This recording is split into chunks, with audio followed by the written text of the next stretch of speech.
Important అనేసి కూడా చెప్పడం జరిగింది. Paper maintenance, first impression is the best impression.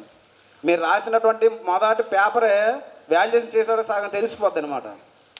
అందుకు పేపర్ మెయింటెనెన్స్ కూడా మీకు టీచర్స్ అందరూ చెప్పారు. వాళ్ళు ఎలా చెప్పారు అలా ఫీల్ అవ్వండి. మీకు ఏమైనా డౌట్స్ ఉంటే తర్వాత క్లాసులు అడిగితే చెప్తారు. మరి 10th క్లాస్కి మనం ఏంటంటే ఒక టార్గెట్ పెట్టుకోవాలండి. చాలామంది ఏం చేస్తారంటే చదివేస్తారు అంతే, సార్ కొడతారు కదా, సార్ తిడతారు కదా అని చదివేస్తారు అంతే. So hard work is never fail. నువ్వు కష్టపడి చదవాలి, ఇష్టపడి చదవాలి. సార్ కొడతారు కదా, సార్ తిడతారు కదా, సార్ కోసం మా కోసం మీరు చదవద్దండి. ఎందుకంటే మీ మార్కులు మీకోసం చదవాలి. మీరు కష్టపడి చదివితే మీరు పైకి వస్తారు, మంచి పొజిషన్లో ఉంటారు. అందుకు ఒక టార్గెట్ ఫిక్స్ చేసుకోవాలి. నేను ఒక 580 మార్క్స్ ఎక్స్పెక్ట్ చేశాను, లేదా 590 ఎక్స్పెక్ట్ చేశాను. దానికి తగ్గట్టుగా ఒక టైం టేబుల్ మీరే కేటాయించుకోవాలి. ఎందుకంటే నాకు 590 రావాలి నేను అనుకున్నాం అనేసి పడుకొని కళ్ళకన్నాం అనుకోండి, 590 వస్తాయేటి రావు.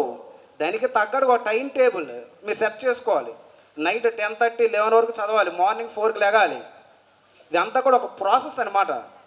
ఒక చెట్టు యొక్క పండు మనకు కావాలంటే వెంటనే వచ్చేది, చాలా ప్రాసెస్.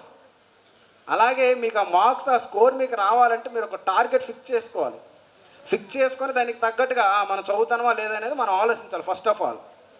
అలా ఆలోచించి మీరు టార్గెట్ పెట్టుకొని చదివితే ఖచ్చితంగా మార్కులు వస్తాయి. మార్కులు వచ్చిన వాళ్ళందరూ కూడా మనకన్నా 3 సార్లు పుట్టలేదు, అందరూ అలా మనలాంటి వాళ్ళే, అందరికి అదే సబ్జెక్ట్ ఉంది. కాకపోతే మన ఇష్టంతో హార్డ్ వర్క్ చేయాలి. దేనికైనా మనం సక్సెస్ అవ్వాలంటే హార్డ్ వర్క్, కంపల్సరీగా హార్డ్ వర్క్ చేయాలి. చదివినోడికి చదవడానికి అదే తేడా. మీలో చాలామందికి తక్కువ మార్కులు వస్తాయి. వాడు తెలివి తక్కువడు కాదు, వాడు కాన్సన్ట్రేషన్ పే చేయడు. టీచర్ లెసన్ చెప్పేటప్పుడు ఏదో చెప్తారు, ఎవడో పరీక్ష చూపిస్తే చూసి రాసి ఇద్దరు పాస్ అయిపోతాడు అనే మైండ్ సెట్ అట్లా ఉంటుంది అనమాట. వాడు ఇంకా జీవితాంతం అదే మైండ్ సెట్లో ఉంటాడు.